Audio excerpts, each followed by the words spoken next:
Hi, I'm Jane Newman of Redzonecats, and today we've got Tim Newman helping me. We're going to show you how to build a dog-proof feeding station for cats.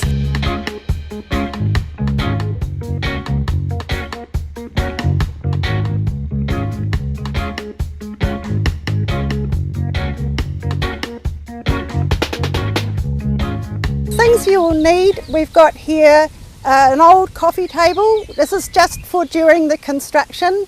You don't need to leave that on site. You need 4 fencing standards. They are metal standards with a hole in them for wire. We call those waratahs. You need a step ladder or something to stand on while you're hammering in those standards, and a sledgehammer makes it all go a lot quicker. You need 1 piece of wood, about 10 centimetres by 3 or 4 centimetres. It's not critical, and that needs to be about 1 metre long. The crate, you can see here we've got a big dog crate, and we're going to show you now the preparation of the crate. So this is a standard dog crate that breeders use, and often you can get the old ones donated. The crate here is 1.2 metres long, 120 centimetres, but the standard size that we usually have is 107 centimetres.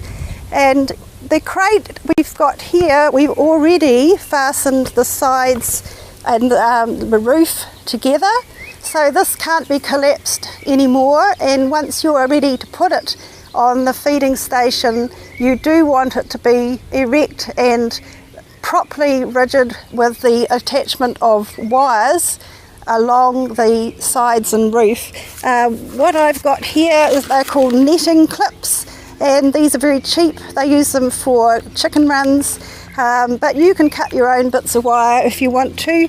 It helps to have a pair of pliers that's good for closing those kinds of things, but actually most pliers will do that for you. Right, so making the holes for the cats to get into the crate, the usual way we do this is we have 1 hole on the side and 1 at the end. So here we've got quite a small hole, generally about 17 centimetres square is sufficient, and we don't want dogs to be able to get in, so we don't want to make that too big.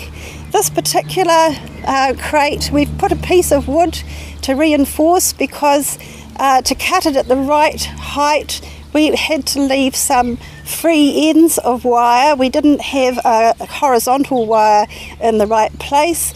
If you do leave free ends like this, they can easily get bent in by dogs, so that's why we've put on this piece of wood.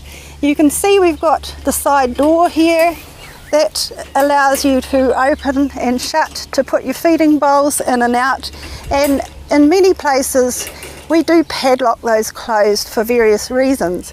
So the important cat entrance from the point of view of trapping is the one on the end. So you've got the short end of the crate.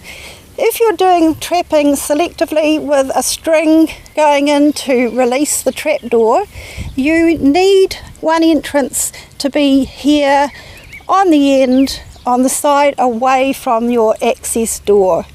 That'll become clearer in later videos about trapping. So that's about it about the crates. And the core flute we've got down here, this big piece of signboard plastic, that was donated by people that had finished with their particular promotion. Those we use to make the floor, they're easy to clean, and we also use them to make the roof. So we'll be talking about that later.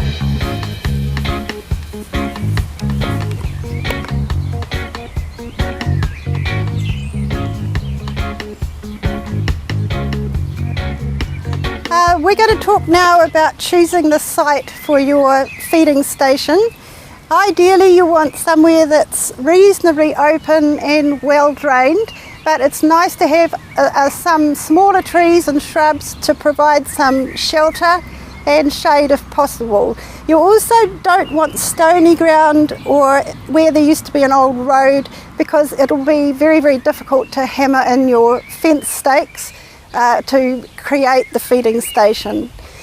If you're going to be trapping, you want to orient the station so that the long axis of the crate is pointing towards a place where you can park your car and monitor the trap, but be far enough away that the cats won't be disturbed. So it's usually at night, and in this case we've got quite a nice little shrubbery about 35 metres away from the station's position, and that's ideal. So we'd be able to run a string and a network cable over that distance. So you do have to give some thought to the orientation and position, and you want to make sure that your end door is pointing in the direction that you will be working from when you monitor and use your trap. The traps fit inside the feeding station.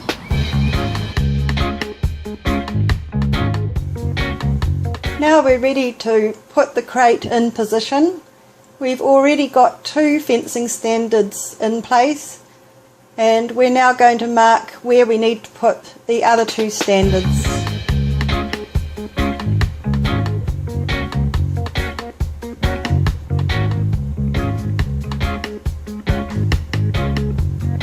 You can use the sides of the crate as a guide to help you keep the fencing standards as vertical as possible while you're hammering them in.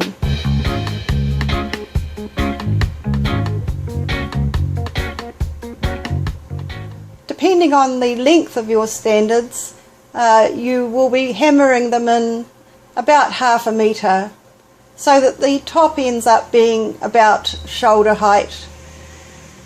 That isn't critical.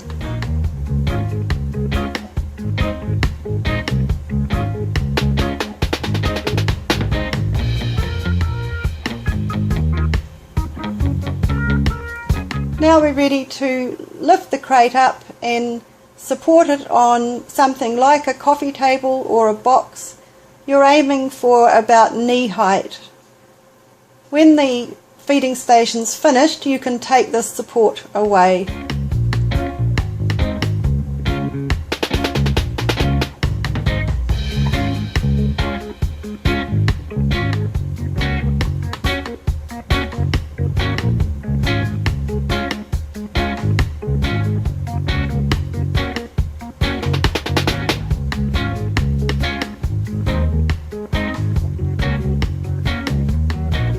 The next step is to wire the crate to the fencing standards. We have about 3 wire ties on each corner.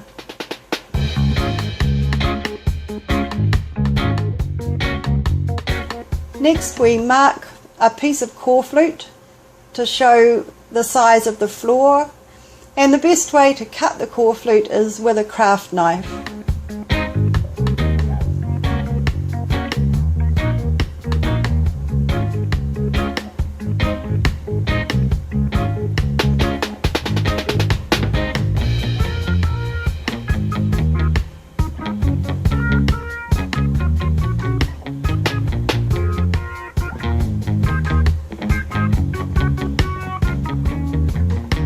Once you have the floor in place, you may like to wire it in a few places to stop it lifting in the wind.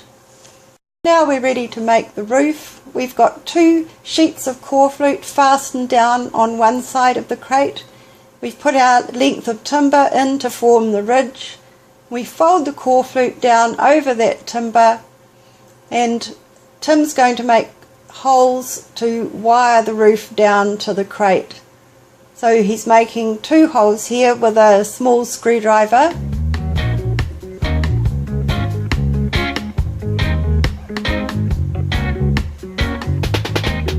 He's got a piece of light wire folded into a U shape, and he's feeding that through the holes.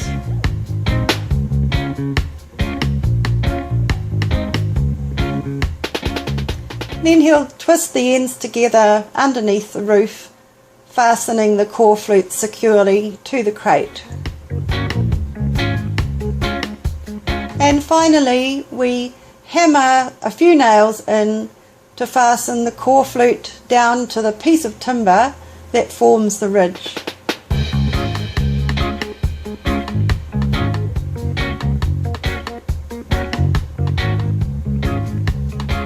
and this is the end result.